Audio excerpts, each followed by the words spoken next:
Bismillahirrahmanirrahim. Assalamualaikum warahmatullahi wabarakatuh. Waalaikumsalam.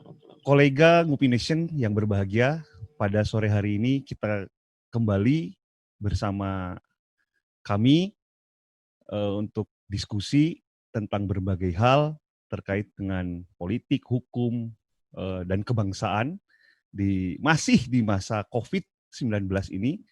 Berharap kita menuju ke kenormalan baru yang ingin kita support bersama-sama. Pada hari ini saya tidak sendiri, kembali saya akan berbincang-bincang dengan teman-teman saya.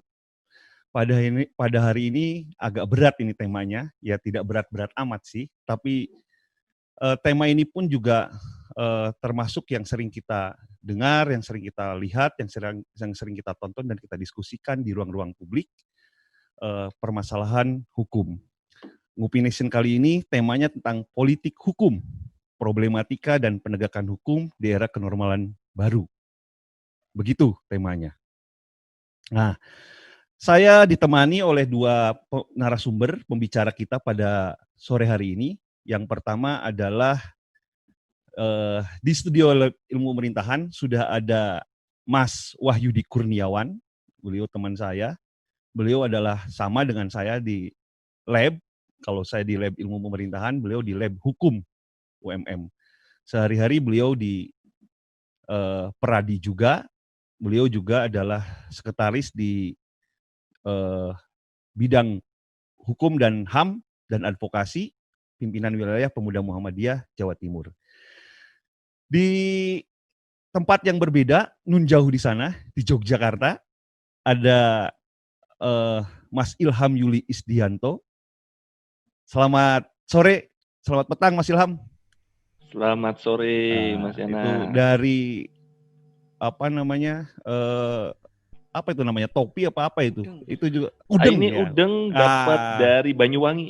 Wah, udengnya ternyata dari Banyuwangi. Banyuwangi, Saya kira dari Jogja. Bukan, Banyuwangi. Oke.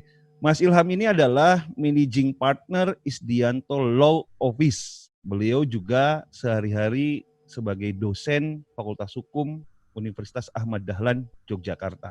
Nah, kolega Ngupi Nation, yang menarik adalah kenapa Ngupi Nation pada kali ini berbicara tentang hukum. Nah, ini menarik saya kira, yang harus kita diskusikan di ruang-ruang publik, ya agar kita juga menjadi warga yang sadar hukum. Nah, karena judulnya politik hukum, sebenarnya tadi dari diskusi sebelum kami live gitu, kita sudah banyak berdiskusi. Nah, pandangan saya sendiri terhadap politik hukum adalah bahwa di beberapa yang saya baca, politik hukum adalah kebijakan penyelenggara yang bersifat mendasar dalam menentukan arah, bentuk maupun isi dari hukum yang akan dibentuk dan tentang apa yang akan dijadikan kriteria untuk menghukum sesuatu. Bahkan ada menurut Padmo Wahyono, politik hukum itu adalah kebijakan penyelenggara negara yang bersifat mendasar dalam pembentukan arah, bentuk maupun isi dari hukum itu sendiri. Bill Freud juga menyampaikan bahwa disiplin ilmu hukum yang mengatur tentang cara bagaimana ini politik hukum merubah ius constitutum dan menjadi ius constituendum atau menciptakan hukum baru untuk mencapai tujuan mereka. Nah, apakah hukum kita sudah seperti itu? Maksudnya apa yang kita inginkan rule of law, ya, apa yang kita inginkan justice for all, apakah sudah ke sana? Nah ini, hari ini kita ingin menggali itu, apalagi di masa pandemi ini ada beberapa kebijakan yang mungkin bisa kita lihat, termasuk kebijakan-kebijakan yang di masa pandemi ini, ya Perpres Omnibus Law, kemudian dan beberapa produk hukum lainnya. Apakah ini sudah menjadi keinginan kita bersama? Nah, baik. Di sesi yang pertama, Mas Ilham, saya akan berikan Mas Ilham 10 menit sampai 15 menit ke depan untuk menyampaikan pandangan-pandangannya. Baru setelah itu sesi kedua Mas Wahyudi. Dan setelah itu kita akan berdiskusi tentang itu lebih mendalam lagi. Begitu Mas Ilham? Ya. Oke, saya persilakan pada Mas Ilham. Ya, terima kasih kesempatannya. Mas Yana atau Bung Yana ini. Ya, Kalau terserah. suasana kayak gini, suasana perjuangan Bung Yana itu kan Ini kan Yang Yana lebih ya. menggelegar gitu. Yang penting tetap ngopi dulu. Oke, ngopi dulu. Kopi saya agak kekinian tapi ya. Ya. Assalamualaikum warahmatullahi wabarakatuh. Waalaikumsalam. Bagi semua yang mendengarkan live ini ya. Saya banyak belajar ini di sini. Ada pemateri yang sangat luar biasa juga, Mas Wahyudi. Beliau adalah senior saya ya. Jadi saat kita berbicara tentang politik hukum tadi benar yang dikatakan oleh Bung Yana bahwa politik hukum pada dasarnya adalah bagaimana konfigurasi. Kata kuncinya itu kalau menurut Prof. Mahfud, bagaimana konfigurasi politik itu mempengaruhi hukum. Makanya asumsi dasarnya adalah hukum mempengaruhi politik, politik juga mempengaruhi hukum, dan kedua-duanya saling mempengaruhi atau dependen. Jadi ketiga asumsi dasar itu yang digunakan dalam pemahaman politik hukum. Walaupun saat kita berbicara tentang politik hukum dalam tataran ilmu hukum, perlu diketahui banyak juga perdebatan. Banyak yang tidak setuju dengan pemahaman politik hukum sebagai ilmu hukum. Takutnya satu, hukum dipolitisir. Iya. Takutnya itu, hukum dipolitisir. Nah, tapi dalam konteks keilmuan kan semuanya cukup berkembang ya. Apalagi di era dinamis ini. Ya. Sangat dinamis. Sebenarnya kalau kita bicara tentang isu hukum, bagaimana dialektika dan perkembangan hukum di Indonesia, pra-COVID atau sebelum COVID itu sudah menunjukkan indikasi hukum di Indonesia itu mulai tidak maksimal sebenarnya. Kalau bahasa ekonomi terkoreksi lah ya. Benar. Harus dievaluasi nanti. Dievaluasi. Jadi itu kemudian menimbulkan penanganan dan penegakan hukumnya itu tidak efektif dan tidak efisien. Kalau kemudian ada yang tanya dengan apakah hukum kita efektif? Kayaknya belum juga sih efektif. Masih banyak orang melanggar. Kita lihat banyak kasus korupsi, kita lihat banyak kasus-kasus pidana biasa, kita banyak kasus narkoba dan lain sebagainya. Banyak sekali. Ini menandakan bahwa hukum tidak efektif. Nah, rejimnya saat ini adalah rejim legislator. Nah, jadi hukum itu kemudian dia itu terpusat di legislator pengembangannya.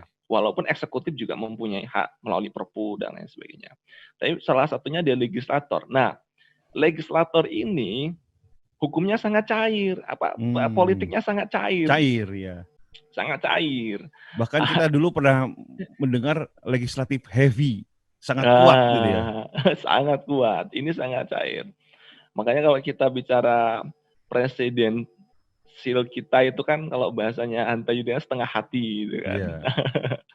Jadi ini karena cairnya ini yang kemudian muncul itu apakah hukum itu harus berdasarkan bottom up dari masyarakat kebutuhan atau ternyata hukum kita ini adalah hanya sebatas deal-deal politik. Padahal gini,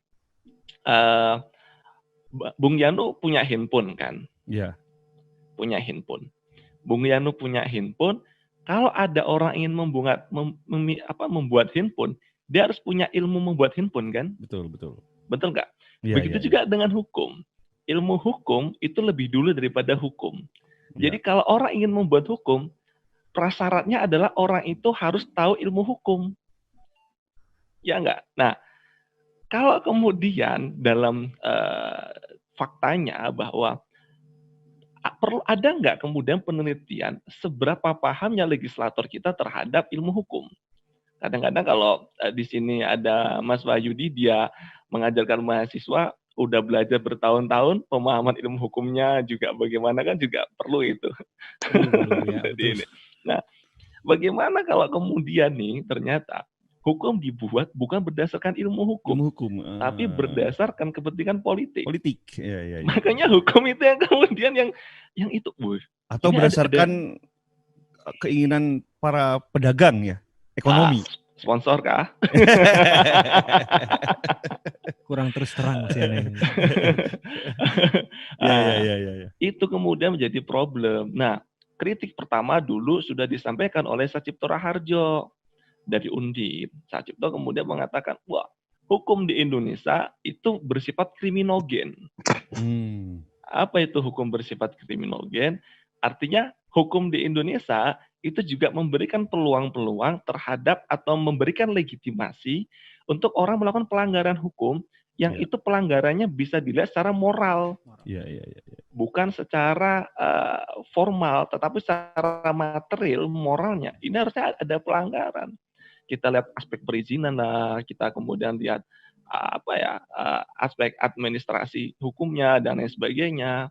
Ini kemudian yang menurut Sacipto Raharjo, ini perlu dilakukan yang disebut dengan rule breaking atau law breaking. Oke. Nah, ini menurut Sacipto Raharjo. Nah, di sini kemudian menimbulkan perdebatan lagi. Nah, ini menimbulkan perdebatan lagi karena apa? Loh, jika nanti ada rule breaking demi keadilan, ada rule breaking demi keyakinan hakim, katakanlah, bagaimana rejim hukum ini bisa bertahan? Kita berarti bukan rule of law lagi dong. Kita bisa rule of judge, hukum berdasarkan hakim. Bisa kita juga bisa rule of sosial atau rule of netizen mungkin kalau sekarang bahasanya. Di dalam konstruksi teoretiknya ini sebenarnya banyak juga terjadi problem ini, Bung Yana. Banyak terjadi problem. Nah, yang harus kemudian kita lakukan adalah kembali. Nah, makanya salah satu fokus saya itu kan sebenarnya karena basic saya tata negara dan kemudian saya mengajarnya hukum adat dan filsafat hukum. Jadi kita berbicara tentang bagaimana perspektif lokal harusnya dibangun. Nah, makanya tadi kalau kita lihat di berita-berita itu kadang-kadang itu kan asas legalitas yang diutamakan. Artinya ini pemerintah melakukan sesuatu dasar hukumnya apa? Ini pemerintah buat kebijakan dasar hukumnya apa? Bahkan yang nyolong kopi saja dibawa ke proses hukum ya. Jadi saat kemudian semua harus ada dasar kalau nyolongnya setruk gitu ya. Mungkin atau 10 ton, 50 ton, ini 5 biji. Tapi memang itu, jadi pandangan gini, dalam hukum itu ada namanya preseden. Preseden itu kemudian itu yang kemudian menjadi pandangan utama. Jika ada orang nyolong kopi katakanlah 5 biji, itu kemudian tidak dihukum, ada preseden buruknya. Iya betul. Preseden buruknya adalah orang rata-rata nyorong kopi akan 5 biji dan nggak mau dihukum dong. Padahal persoalannya kan mencurinya itu ya, bukan 5 bijinya. Ya, perbuatannya. Tetapi betul. Barometer atas tinggi rendahnya perbuatan itu, kita belum memiliki barometer yang pasti.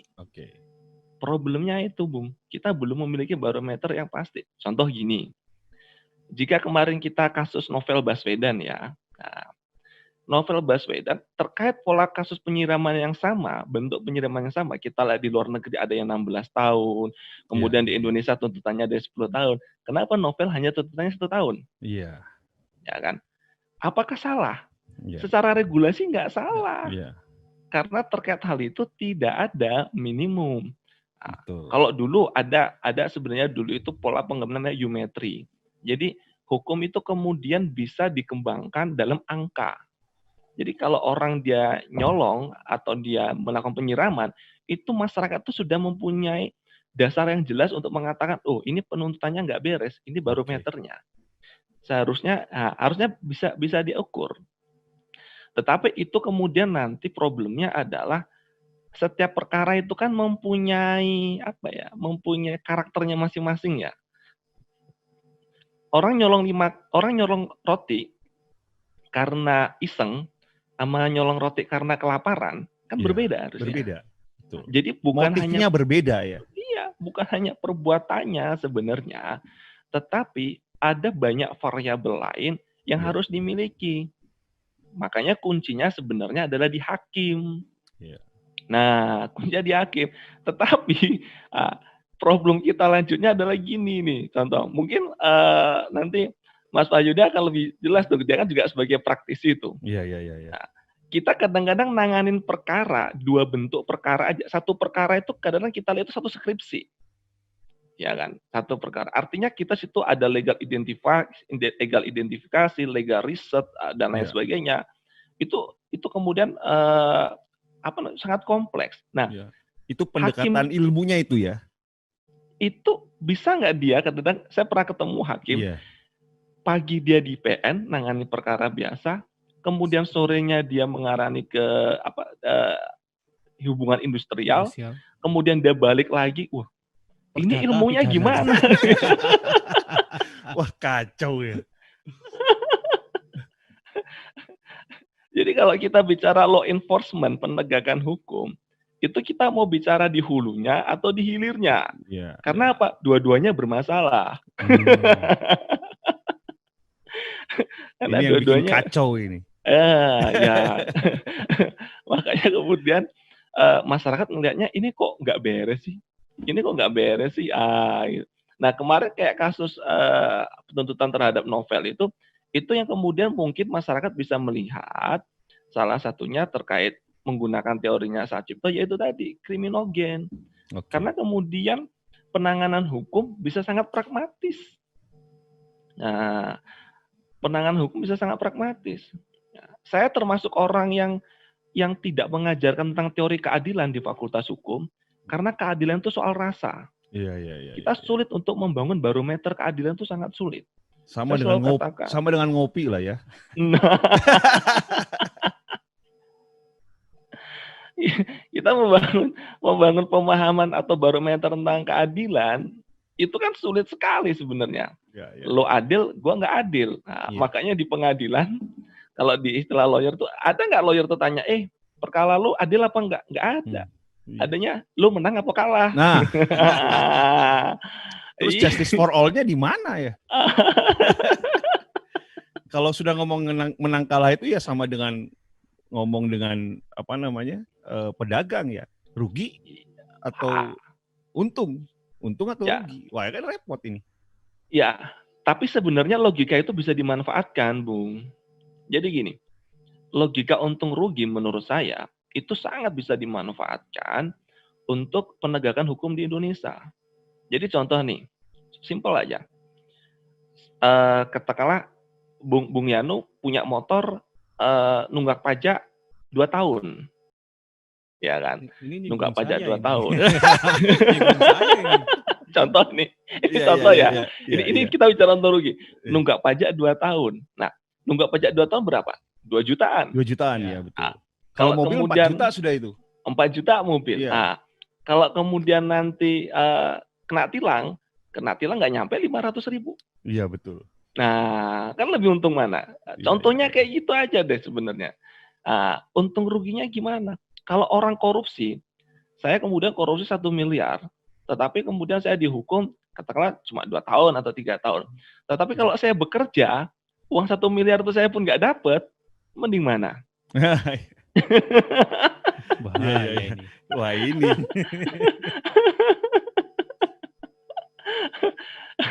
Ya, kurang lebih seperti itu aja sih. Jadi kalau kita sebagai akademisi sekaligus praktisi gitu kan, kita bisa melihat dalam 2 sisi yang banyak berbeda, dan kemudian pertanyaan-pertanyaan dari mahasiswa itu sering sangat kritis-kritis.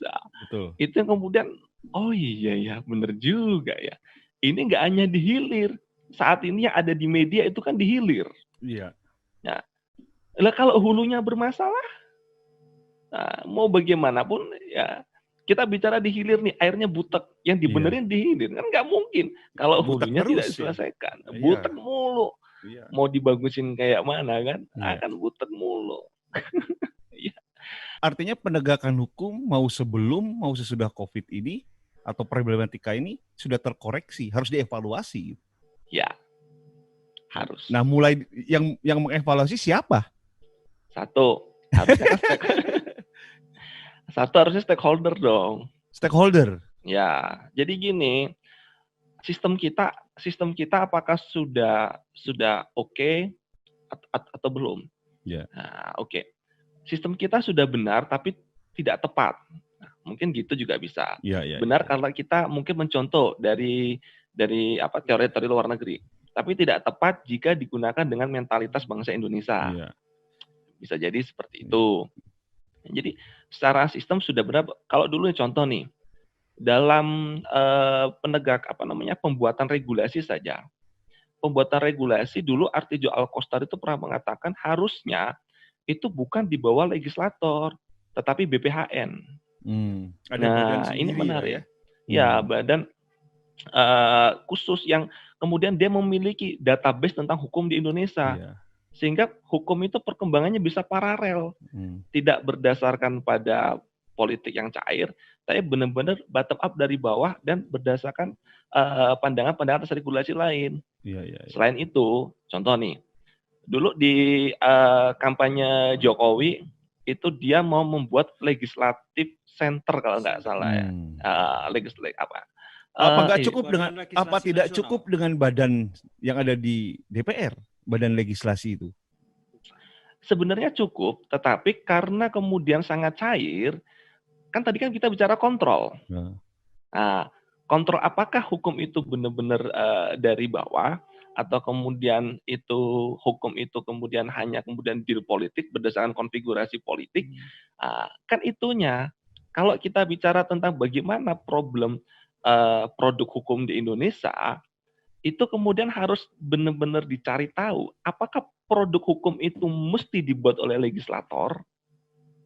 Makanya saya sering menantang kadang-kadang, apakah Indonesia atau apakah di era kekinian teori pembagian kekuasaan itu juga masih relevan hanya sebatas pada legislator, eksekutif dan yudikatif, atau sebenarnya kita bisa mengembangkan banyak bentuk lainnya. Nah, kita kan selama ini kita kekurangan barometer sebenarnya, Bung. Coba kalau kita mau jujur, kita kekurangan barometer.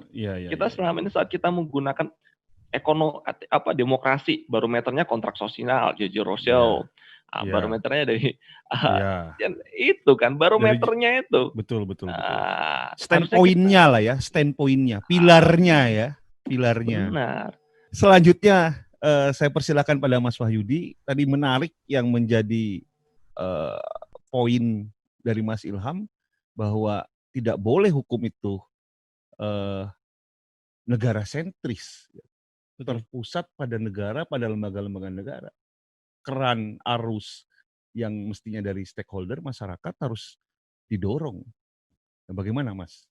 Menurut Mas Wahyudi? Oke, terima kasih. Assalamualaikum warahmatullahi wabarakatuh. Jadi Mas Ilham ini kalau sudah bicara filsafat hukum, udah pokoknya sudah selevel dengan Prof. Cipto Raharjo, luar biasa pokoknya. Jadi padahal junior ya. Padahal junior. Karena kalau bicara filsafat, kalau bicara Pancasila sudah paripurna bahasanya. Oke, saya mulai dari ada gium yang menarik di kita orang hukum itu yang disebutkan leh regit superflua pugnantia incongrua. Nah, itu kalau dalam bahasa Indonesianya, hukum itu menolak hal-hal yang bertentangan dan tidak perlu. Itu benar yang disampaikan oleh Mas Ilham. Nah, hukum itu harus mulai dari bawah. Artinya hukum yang hidup, berkembang di masyarakat itulah yang harus kita dorong untuk menjadikan itu sebagai sebuah sumber hukum dalam pelaksanaan masyarakat. Kalau kita berbicara ini problematika hukum sekarang Mas Yana ya. Jadi apalagi kalau dengan kita kembali ke judul kita di era kenormalan baru atau new normal.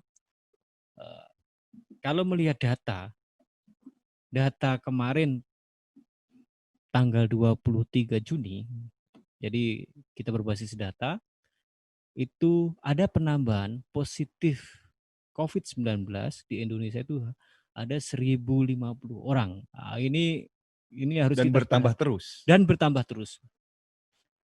Hampir setiap hari kita melihat di media, hampir setiap hari kita melihat di berita dan media centernya dari gugus tugas penanggulangan COVID itu hampir rata-rata 900 sampai 1.000 orang yang tambah positif. Nah, bagaimana kita problematikanya dari sisi hukum apa sih kalau kita new normal? Ada beberapa hal ya. Kalau dari sisi kebijakan sebenarnya pemerintah itu kalau ditanyakan apakah pemerintah itu sudah hadir dalam rangka mempersiapkan masyarakatnya untuk kehidupan baru. Nah, kalau bicara politik hukumnya tadi saya sedikit nambahi saja, di hulu, di hilir bermasalah, iya. Sekarang kalau kita flashback ke belakang, bagaimana sederhana kok. Kalau mau baik dua-duanya hulu dan hilir, kalau di atas itu pemilihan pimpinan lembaga penegak hukum itu harus independen harus. Jadi saya sampai detik ini tetap menolak kalau pimpinan lembaga tertinggi penegak hukum itu dari partai politik. Nah, itu kita bicara sejarah. Apa? Karena jadinya ular berkepala dua ya? Ini kalau orang Enggak ya? politik berbicara begitu. Jadi kalau kita bicara orang hukum berbeda nanti. Karena pasti ada sisi-sisi yang itu tidak akan bisa independen. Kita kembali. Dan kita butuh itu ya? Ya, kita butuh itu. Keindependenan ya? Sederhana kok kalau mau cari sisi politik hukum, kalau mau diarahkan hukum itu benar-benar seperti disampaikan Mas Ilham tadi, kembangkan saja hukum adat kan, kembangkan saja Pancasila itu. Jadi Pancasila selesai, kita sudah sepakat ya ini kemarin menarik ya. Jadi isu-isu RUU HIP, haluan ideologi Pancasila ini isunya sangat luar biasa menasional dan banyak tokoh yang sudah menyatakan pendapat, banyak ormas yang sudah menyampaikan pendapat bahwa RUU HIP ini harus dihentikan. Tapi ini bukan ujug-ujug ya RUU ini? Ya baik. Jadi saya bukan orang politik. Kalau ujug-ujug kan aneh juga. Jadi itu. Kalau kita bicara kebijakan pemerintah terkait COVID-19 ini sebenarnya itu sudah ada beberapa, meskipun ada yang menyatakan beberapa ahli kayak Mas Uce Madril kemarin diskusi di Pukat UGM dan terus kemudian ada Mas Uceng, Mas Hendar Arifin Mukhtar juga menyatakan bahwa pemerintah pusat ini bukan terlambat sih, kalau tidak ada kata terlambat untuk sesuatu yang baik, tetapi lambat dalam membuat bukan kebijakan. Terlambat tapi telat ya? Telat. Sama aja ya. Karena pandemi ini ya kalau lihat dari berbagai macam sisi, dari sisi perekonomian, dari sisi kesiapan warga masyarakat, kita memang debatable Mas. Jadi sederhana saja, kita lihat Kota Malang, lingkup kecil saja, kemarin PSBB itu selama 2 minggu, di awal pola penerapan PSBB masyarakat sangat tertib. Ya. Tapi sejak hari ketiga keempat sudah mulai ada yang mencuri-curi waktu keluar. Setelah 14 hari, kemudian 14 hari PSBB dicabut dengan kebijakan dari gubernur yang menyatakan mau new normal di Kota Malang, ya ini kita bicara new normal. Orang seperti keluar dari sangkarnya, berhamburan begitu, wah luar biasa. Padahal faktanya di Kota Malang sendiri itu jumlah pasien COVID-19 itu selalu bertambah. Nah ini kita bicara artinya politik kepatuhan hukum. Masyarakat rendah ya. Ya jangan-jangan bukan kepatuhan karena memang mereka juga tidak mau tahu, tidak sadar ya bahwa hukum itu untuk mengatur kehidupan kita. Ya, ini yang jadi problem. Artinya kalau kita bicara kebijakan pemerintah sebenarnya kalau bicara pemerintah pusat sudah mengeluarkan PP nomor 21 tahun 2020 terkait tentang pembatasan sosial berskala besar yang kita sudah mulai terbiasa ya PSBB. Kalau kerennya sebenarnya lockdown, ada pertanyaan lockdown dan PSBB bedanya apa? Sama aja sebenarnya. Cuma beda istilah. Kalau PSBB itu kan PSBB bahasa Indonesia, kalau lockdown bahasa Inggris. Ya. Jadi itu pun ada masalah sebenarnya di dalam kalau kita melihat pemerintah pusat itu lambat. Kenapa lambat ya? Karena sebenarnya Perpu terkait PSBB itu kan dikeluarkan 31 Maret 2020. Di Gubernur Yogyakarta, Sri Sultan itu sudah mengeluarkan terkait SK Gubernur tentang tanggap darurat wabah itu 20 Maret. Bayangkan. Jadi Jauh sebelumnya. jauh sebelum pemerintah pusat menetapkan PSBB. Iya. DKI Jakarta seruan gubernur, ini meskipun hanya sekedar seruan, tapi 23 Maret itu sudah keluar. Oke. Artinya apa? Mungkin dengan banyak pertimbangan ya, pemerintah pusat takut kondisi ekonomi dan segala macamnya, kita tetap harus apresiasi itu, karena memang melihat APBN kita ya, itu kan sesuatu yang sangat mengkhawatirkan juga kalau diterus-teruskan. Terus kemudian yang kedua terkait istilah, Mas. Ini kemarin kita ramai sekali istilah. Ini karantina wilayah, gitu kan? Atau karantina sosial. Oke. Atau yang mengatakan social distancing, physical distancing, itu kan karena dari WHO ya. Iya. Akhirnya ada tahapan Oke. social distancing kita gagal karena orang masih menganggap remeh. Kemudian physical distancing saya tidak mau menyebut itu gagal karena belum selesai kita. Oke. Jadi itu yang menarik. Karena sebenarnya pemerintah pusat itu tidak usah pusing.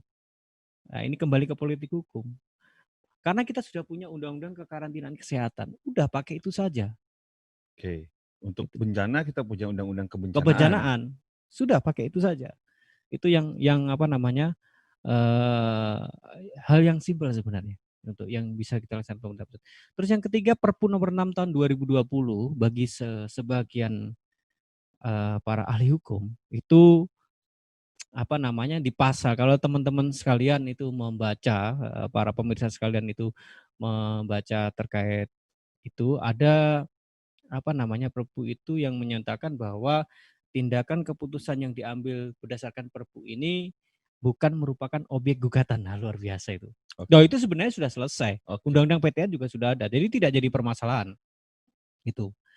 Nah, yang menarik adalah seperti yang disampaikan Mas Yana tadi, yang bisa kita diskusikan adalah terkait pembebasan narapidana. Iya. Nah, ini sesuatu yang sebenarnya hal yang lumrah ya dalam masa pandemi, dan hampir di setiap negara juga melakukan itu di dunia itu loh. Jadi permasalahannya adalah di masyarakat siap menerima mereka, dan apakah kita siap apa namanya dengan kondisi yang COVID-19 yang semakin susah. Justru apa enggak sebaliknya? Kalau mereka diam di sana, mereka nggak kena virus itu, justru kalau keluar mereka karena ada mobilisasi atau ada pergerakan tertular saya tidak tahu dari mana, jadi klaster baru. Betul. Artinya apa? Kalau kita lihat per 20 April 2020 ya, dari data di Kemenkumham itu ada 38.000. 38.000 narapidana yang dibebaskan.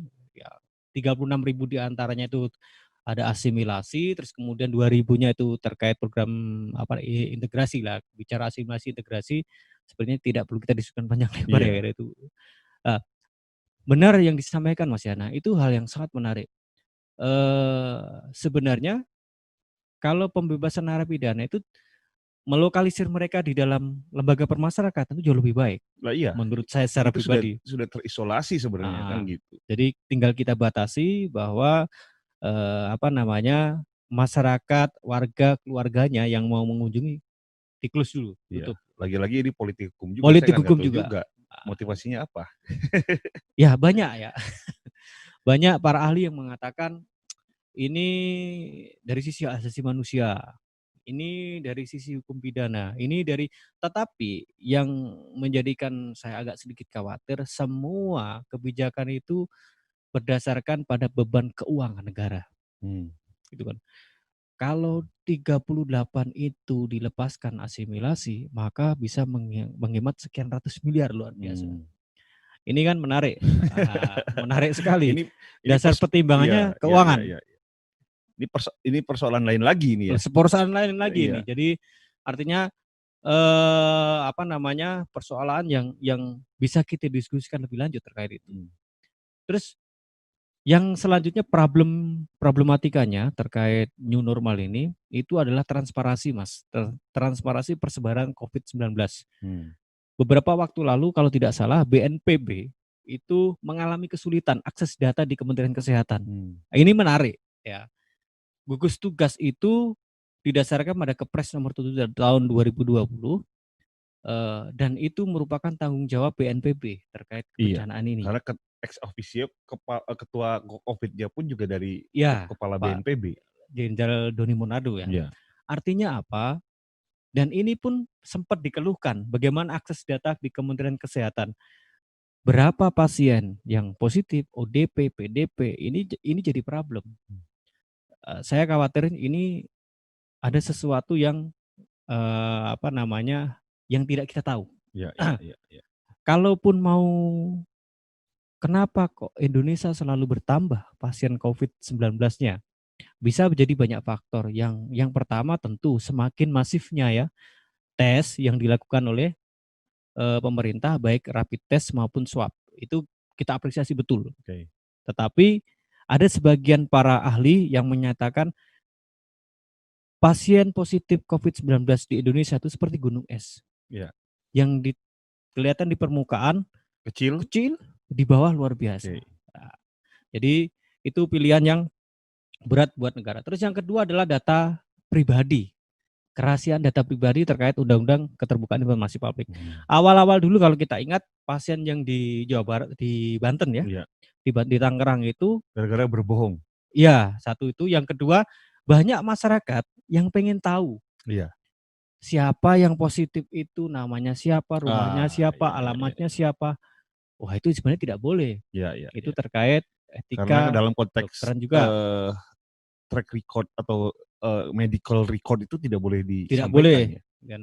Tidak boleh, dan kalau itu dibuka justru akan menimbulkan keresahan publik.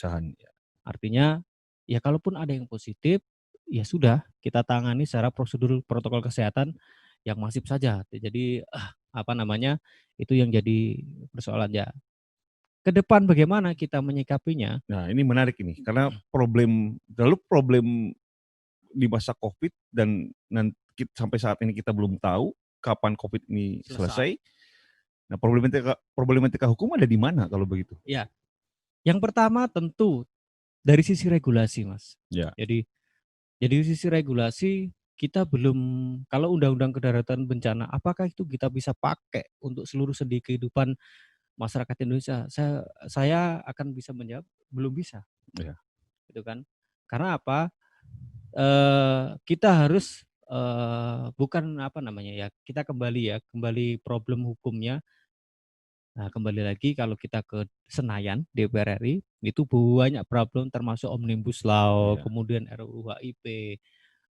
Bagi sebagian para ahli mengatakan regulasi yang itu cenderung akan menimbulkan kontroversi publik, kemudian kita fokus ke COVID dulu lah, menciptakan tatanan baru ini. Nah, itu perlu regulasi antara pemerintah dengan DPR RI. Nah, problemnya adalah kalau nanti sudah diciptakan regulasi, entah itu dalam bentuk Perpu, entah itu dalam bentuk undang-undang tatanan kehidupan baru di Indonesia, itu harus mampu diterjemahkan ke pemerintah daerah. Sangat tidak mungkin. Harus didesentralisasi ya. Betul. Ya. Karena apa?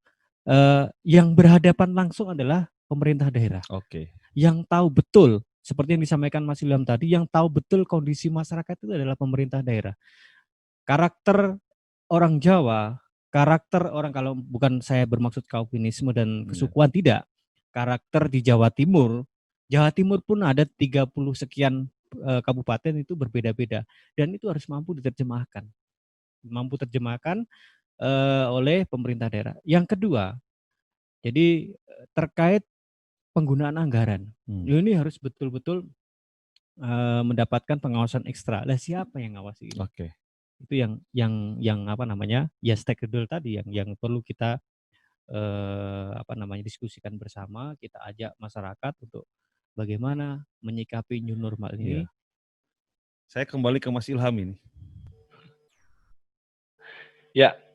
Gimana, Bung? Tadi Mas Yudi sudah menjelaskan beberapa hal terkait dengan peraturan perundang-undangan yang kaitannya dengan COVID nih. Ya, nah, saya hanya ingin bertanya, sebenarnya kan kalau penegakan hukum itu kan tidak ada hubungan, maksudnya bukan secara langsung tidak ada hubungannya dengan permasalahan kita saat ini di masa COVID kan gitu. Ya. Kata Pak Baharudin Lopa, kalaupun langit runtuh, ya tetap hukum harus ditegakkan. Kira-kira kan begitu. Ya, ya. Itu gimana, Mas? Kalau kita bicara hal itu, kita akan bicara dalam konteks apa? Karena Iya. gini, ada yang disebut dengan jaringan pengaman ya. Di saat kita menghadapi COVID ini, ada beberapa jaringan pengaman yang harus kita pegang. Satu, jaringan pengaman sosialnya, Iya. supaya tidak Iya. chaos. Ya. Kedua adalah jaringan pengaman Dapur harus ekonomi. tetap ngebul kan gitu Benar istilahnya. sekali. Dalam rangka melaksanakan jaringan-jaringan pengaman ini, itu kan semuanya kan ada dasarnya. Iya. Baik dasar regulasi maupun dasar kebijakan. Ya kan? Dan itu semuanya adalah produk hukum sebenarnya. Oke. Saat kita bicara tentang penegakan hukum, sebenarnya kita jangan kemudian mempersempit hanya sebatas bicara tentang orang nggak pakai masker, kemudian itu kemudian menjadi salah satu kejahatan gitu kan. Bukan seperti itu, tapi Betul. dalam rangka negara menjamin situasi sosial dan situasi ekonomi itu adalah bagian dari penegakan hukum. Karena kita adalah negara hukum. Iya. Secara grand design-nya kan seperti itu. Iya. Nah, walaupun dalam pelaksanaannya itu menghadapi resistensi dan lain sebagainya, menurut saya itu hal wajar. Tapi tadi saya sepakat bahwa hukum adalah bagian dari keteladanan. Nah, jadi so simple saat kita di lampu merah, oke. Ternyata di situ lampunya merah, ada orang di sebelah kita, enaknya dengan santai dia ngegas dan nggak ada yang memberhentikan atau nggak ada, kita kan pasti agak ini gimana sih hukum ini?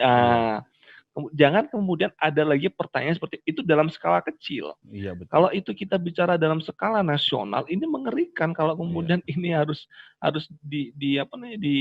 dibongkar dan dikaji gitu kan. Problemnya akan sangat banyak sebenarnya.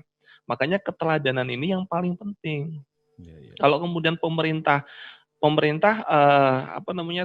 tidak dalam satu gerbong yang sama dalam membuat kebijaksanaan, nah apalagi yang di bawah gitu kan.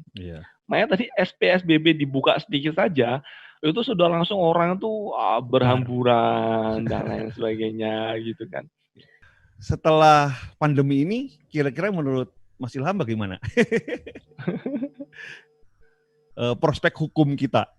Menurut saya pemerintah dan juga baik akademisi dan lain sebagainya harus menyadari bahwa ini ada perubahan. Bahasanya tadi saya katakan ada legal disruption. Jadi perubahan yang benar-benar itu bentuknya bisa anomali, tapi sebenarnya bisa diprediksi. Hukum tidak lagi hanya pada ruang-ruang atau simbolisasi penegak hukum, tapi harus dimaknai hukum sebagai kepentingan bersama. Ini yang jarang. Hukum hanya dimaknai sebagai prosedur formalitas, tidak masuk dalam kebatinan, karena kadang masyarakat tidak memiliki kebutuhan atas hukum itu. Nah, ini harus kemudian dibangun nih seharusnya. Sebenarnya sama dengan konteks politik ya, yang disampaikan oleh Aristoteles. Publik itu harus merasa bahwa ini adalah keinginan kita bersama ya, bonum publicum, keinginan bersama ya. Benar sekali. Kalau kita menggunakan logikanya J.J. Rousseau, itu malah lebih ekstrim lagi. J.J. Rousseau itu pernah mengatakan dalam konteks negara ya, jika ada rakyat ditanyakan, hei bagaimana keadaan negaramu? Dan kemudian rakyat bilang, itu bukan urusan saya tidak tahu. Maka sebenarnya eksistensi negara itu sudah hilang.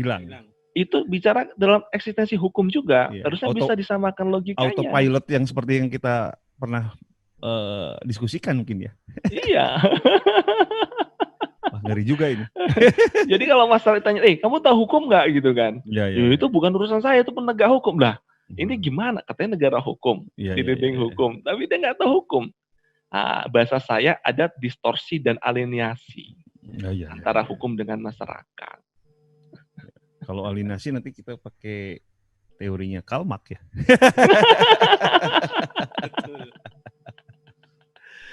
Wah, menarik asal sekali. Tidak ini. Terlalu dalam nggak apa-apa sih. Iya. Artinya penegakan hukum ini, problematika hukum yang sekarang terjadi dengan penegakan hukum yang sekarang terjadi sebenarnya yang harus segera dirubah mindset kita itu apa? Masyarakatnya atau negaranya ini? Yang utama negara dong, karena yang punya Oke. otoritas. Karena Karena negara yang punya punya otoritas otoritas. ya. Iya. Ya, Kalau rakyat kan hanya bisa bekerja dan berdoa. Kata Koil. ya. Oke, terakhir dari Mas Wahyudi sekaligus sebelum ke Mas Wahyudi, Mas Ilham closing statement dulu lah terkait dengan tema kita hari ini. Oke, jadi pada intinya adalah saat kita menjadi masyarakat, kita jangan pernah untuk apatis. Ya. Kita sebagai masyarakat kita nggak boleh untuk apatis. Sebagai akademisi kita nggak boleh untuk menyuarakan apa yang kita ketahui. Ya. Dan untuk Indonesia ke depan, kita harus membuka pikiran, tapi tidak hanya pada pemikiran yang berasal dari luar, tapi juga membuka pikiran terhadap masa lalu kita, bagaimana karakter bangsa kita, sejarah bangsa kita, karena nggak ada bangsa yang besar jika dia tidak memahami atau menuntaskan sejarahnya. Itu saja. Terima kasih Mas Ilham. Wah, berat ini. Ya. Silakan Mas Wahyudi, terakhir dan langsung closing statement. Oke, Indonesia masih punya masa depan yang cerah ya. Jadi terkait bagaimana kita ke depan, beberapa waktu yang lalu kita diskusi dengan Mas Ilham juga, jangan lelah berhenti mencintai dan mengabdi untuk negeri ini. Gitu. Dengan apa? Dengan apa yang kita miliki. Kalau saya orang hukum, kita praktisi hukum, ya caranya bagaimana? Caranya adalah ya mencintai negeri ini dengan sederhana, Mas. Memberikan sumbangsih dengan ilmu yang kita miliki. Oke. Dan tetap mengabdi pada negeri ini. Baik, kolega Ngopi Nation, ada banyak hal yang bisa kita dapatkan pada hari ini dengan tema yang memang berat, tapi memang harus kita lalui. COVID-19 juga berat, ya jangan juga kita tidak percaya dengan virus ini juga nyata, problematika hukum juga nyata, penegakan hukum juga nyata. Artinya apa? Ya kita harus, tadi yang disampaikan oleh Mas Ilham, optimis menjalankan kegiatan kita ya di masa pandemi dan kenormalan baru nanti. Yang terutama tadi dari mana kita harus memulai? Ya dari diri kita sendiri. Tentu negara dalam konteks ini para elit politik, para elit negara ya harus, kalau saya membahasakan, memiliki nilai-nilai kenegarawanan untuk bisa menyelesaikan semua problematika yang ada di negara dan bangsa kita ini. Semoga kegiatan pada hari ini, diskusi di Ngopi Nation pada petang hari ini bermanfaat dan bisa, saya tidak bisa menyimpulkan sebenarnya karena ini justru jadi materi diskusi selanjutnya bahwa penegakan hukum, problematika hukum itu harus diselesaikan, ya tidak bisa serampangan, harus mendalam, ya dan harus hati-hati gitu. Itu saja kolega Ngopi Nation yang bisa saya simpulkan. Ke depan beberapa hal yang tadi disampaikan oleh Mas Ilham dan Mas Wahyudi coba kita gali lebih dalam lagi agar kita bisa menggali ilmu. Yang penting itu ilmunya dulu yang harus kita tahu sehingga tadi consciousness, ya nilai, kesadaran itu terbangun bahwa hukum ini bukan masalah negara, bukan masalah saya, bukan masalah Mas Wahyudi, bukan masalah Mas Ilham, tapi masalah kita semua. Terima kasih. Saya tutup. Billahi taufiq wal hidayah. Assalamualaikum warahmatullahi wabarakatuh.